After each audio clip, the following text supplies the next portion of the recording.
Good morning, ladies and gentlemen, and welcome to the show.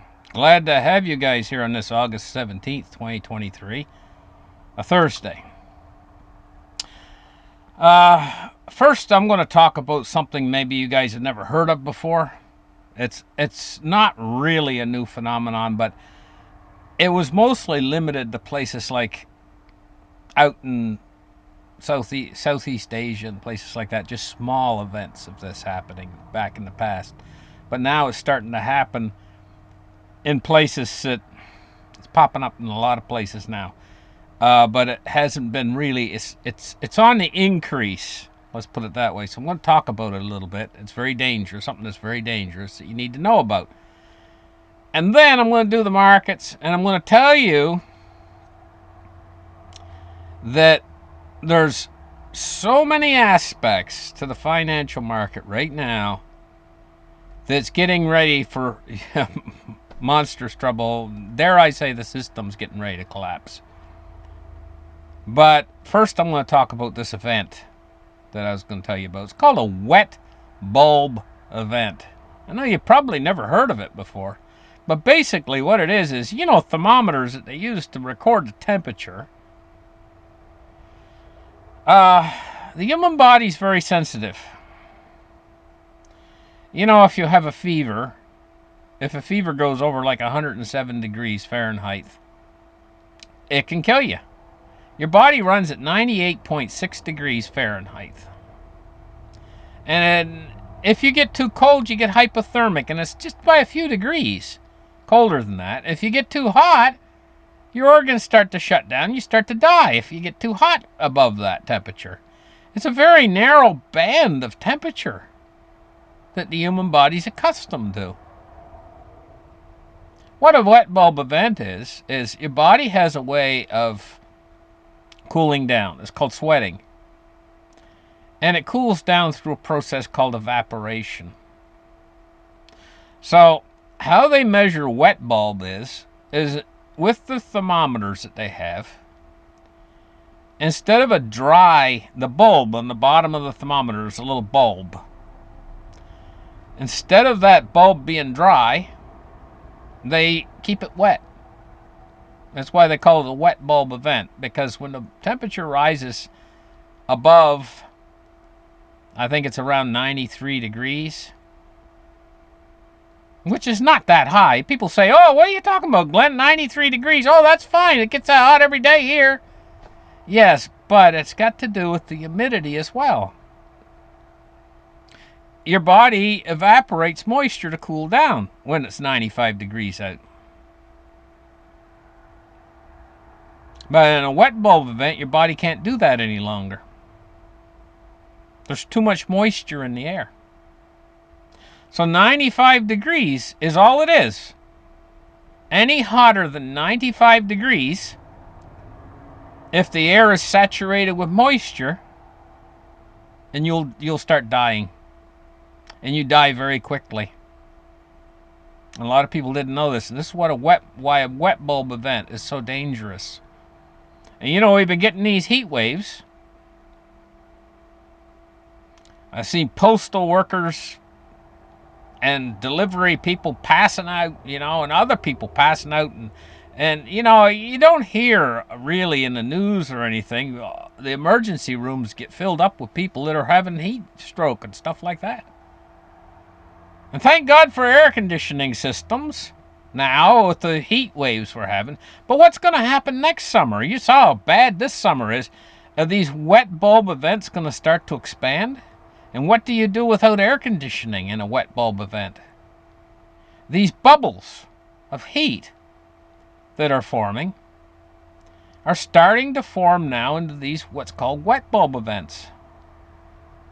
And because 95 degrees is the temperature which in a wet bulb event you start to die, can you imagine if the temperature went up to 105 during a wet bulb event? It would feel like you're inside a microwave oven with no escape. Now imagine a wet bulb event.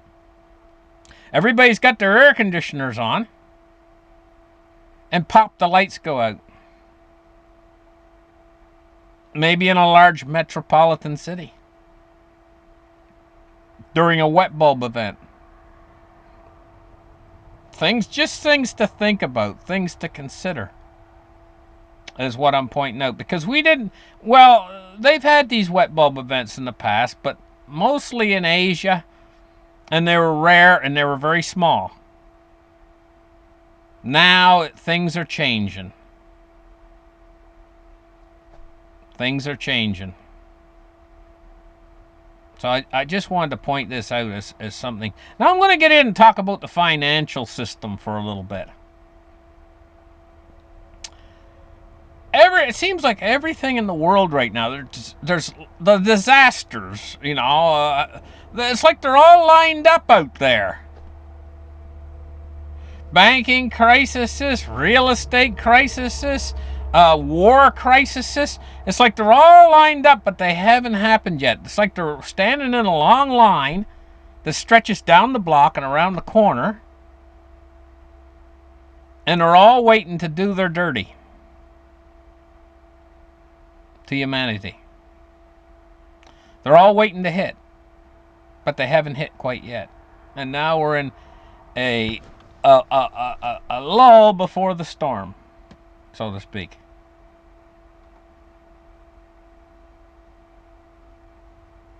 Can you imagine that? The calm before the storm. So which one of these dangerous, disastrous things that are all waiting to happen are going to happen next? Is it going to be another global pandemic?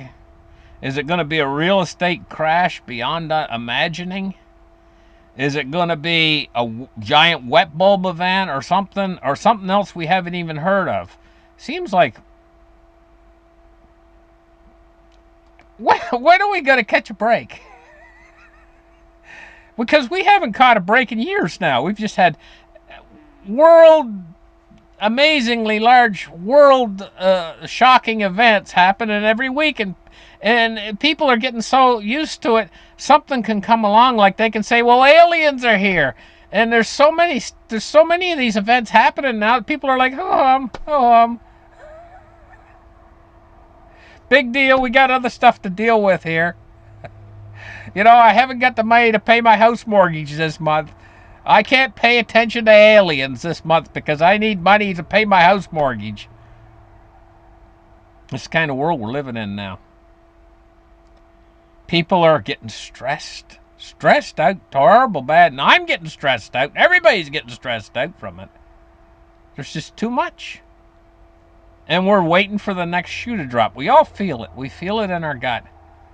That something's going to break, and it's going to break soon. It's going to be disastrously large, and it's going to be horrible.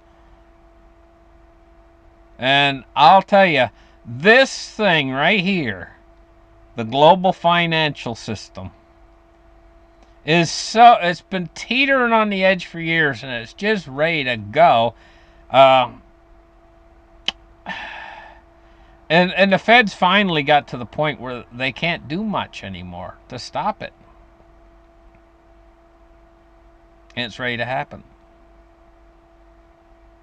Take a look at the silver price today.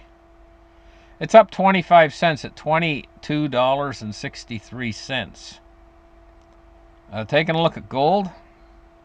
Oh man, I'm telling you, these precious metals, gold's at $18.89. I'm going to tell you guys what, these precious metals, in this kind of uncertain world we live in right now, where everything could go down.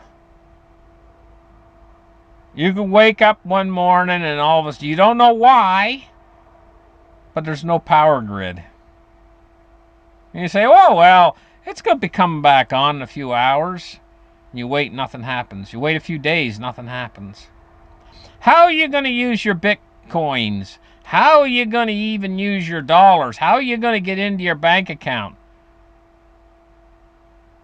What in the heck are you going to do? And the power ain't going to come back on. It's done. How are you going to make transactions? How are you going to use your debit card then? So you say, well, I got cash. Yeah, that might work for a few weeks. But ultimately, if we end up in that kind of a situation, it's going to turn to gold and silver. after a few months goes by. And then later, gold and silver probably won't even work. The only thing you'll be able to barter with then is food. Oh, I mean, mankind, I mean, we're terribly resourceful. We will get some sort of a thing running, mankind will. After a while, they'll get some sort of order restored after a while, but it might take 6 months. It might take 4 months. And what are you going to do during that period in time while you're waiting for it to come back on? And it ain't coming back on. You got to think about things like that. You know? It just seems like the people, they have something called, and it's a disease. And an awful lot of people have it. It's called normalcy bias. And like all other diseases, it's a bias. You know, that's why it's called normalcy bias. And they believe that because things have always been like they are, things are always going to be like they are, and they just can't get their mind around realizing that an enormous crisis is right in front of them. They can't see it. They're blind to it because they have normalcy bias. And when the crisis hits, they're like, I should have saw that coming. Yeah, you should have. If you'd been paying attention, you weren't paying attention because you had normalcy bias. Anyway, cryptocurrency markets today. We're taking a look at Bitcoin at 27,788. Well, it's finally fell off its perch. Bitcoin's finally fell off of its perch. It's on its way down right now. Ethereum at 1732. XRP at 57 cents. I'm going to tell you guys what, it could actually start to use, I might start to use Bitcoin, because it's been so stable for a number of months now. I might start to use it as an indicator to say something bad this way might be coming, or we might be on the verge of it. Taking a look at stocks right now, 34,707 for the Dow, and it is down 57 points on the day. Now crude oil is at $80.64. It's up $1.26 on the day so far. Taking a look at our bonds and rates, we're seeing climbing yields today. Now this is one of the, do you know I said the long line of disasters, each one standing in line waiting to happen. This is one in the long line of disasters right here. If these bond yields go up too high, and because the dollar's worthless, you need more money, you need more interest, because the dollar's losing value. Inflation. You know? And nobody wants to buy this stuff. The only one that's going to really buy it really is well, I shouldn't say that. They do buy it. They're still buying into this crap. But don't they realize that they're buying into a corporation that is so far in the red, it's unbelievable. But they're allowed to print money, this corporation, so they'll never go bankrupt. But what's that money going to be worth? It could be worth almost zero. Could be like buying into Confederate reserve notes from the Confederate Union. You know what happened to them? They went down to zero if you invested in them. And I'm sure there was a lot of fellows back in the day, back in what was hundreds of years ago, but back then, who bought that. Maybe they invested in the Confederates' bills, and switched their whole bank account over into it, and they lost everything. Taking a look at the Dow Jones today, 103.46, not the Dow Jones, I'm sorry. The dollar index, the Dixie. 103.46. Why is it not 70? Do you want to know why? It would have been 70 by now if the Fed had not went through this tightening schedule. But at the same time, to keep this dollar where it's at, They're going to destroy the economy.